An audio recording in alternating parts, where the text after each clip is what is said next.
I'm Brian Baker. I'm a sophomore here at Gettysburg College, and I am a history major.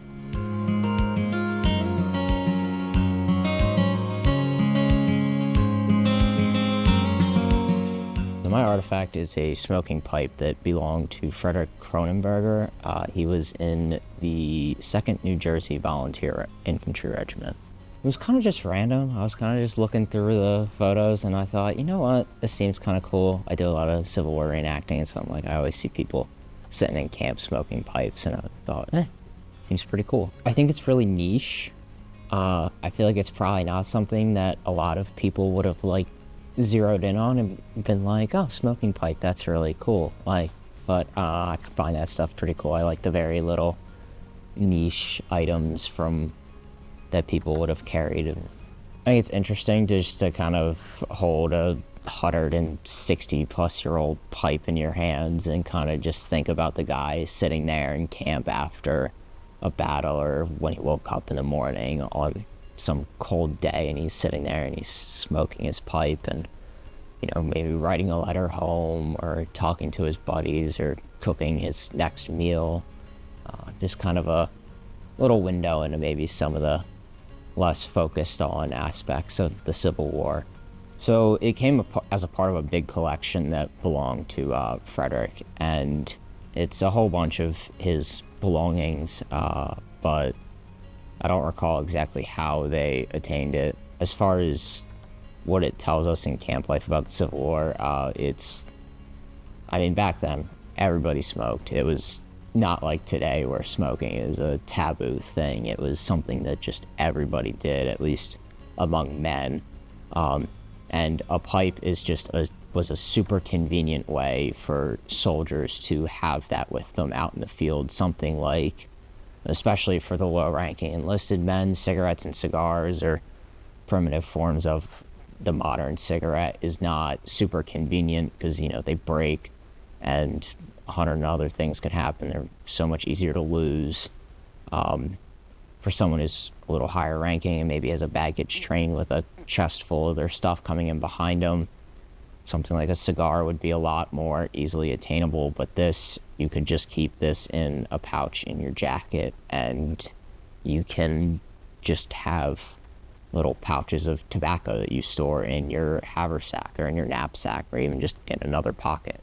It's just significantly more convenient because the only two things that you really need to worry about having beyond the pipe itself is the tobacco and the matches to light it.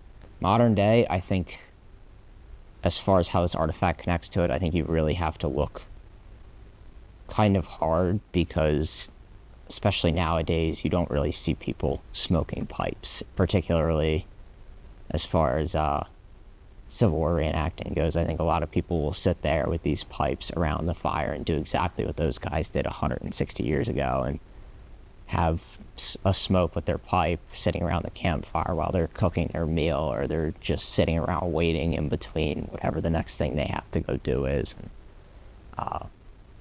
I think it's just a neat little window into the past of something that people really don't do anymore. Come to special collections and take a look at it. It's pretty cool. You can look down in it and you see all of the char markings in there, showing that it's definitely had its fair share of use over its lifetime. And you can even see there is some bite marks up here in the top of the reed, on the top and bottom of it, where you can see where he would have held it in his mouth while he was working. And it's kind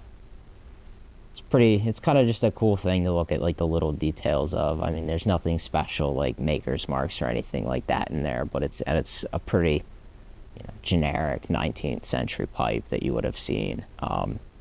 There's really nothing special about it. It's a wood bowl and a reed mouthpiece here, but it's just neat to know who it belonged to and the things that it's probably seen and heard over its lifetime. And now it sits here in special collections at the college for anybody who has a weird niche interest to come check out and look at. But so Frederick, he actually did not survive the war. He was So he was mustered in late 1863, and then he was wounded at the Battle of the Wilderness, and then he ended up dying May 22nd of 1864.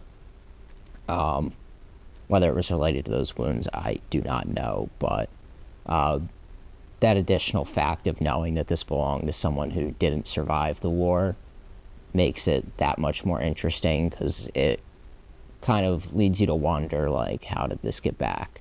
Because obviously, back then during the Civil War, I mean, people would have gone through people's pockets after they died, especially if it was one of the enemy soldiers, and take everything that they saw of value. And this particularly would have been something that, if a rebel soldier came across it, would have, in all likelihood, picked this up very quickly, along with whatever tobacco Frederick had on him.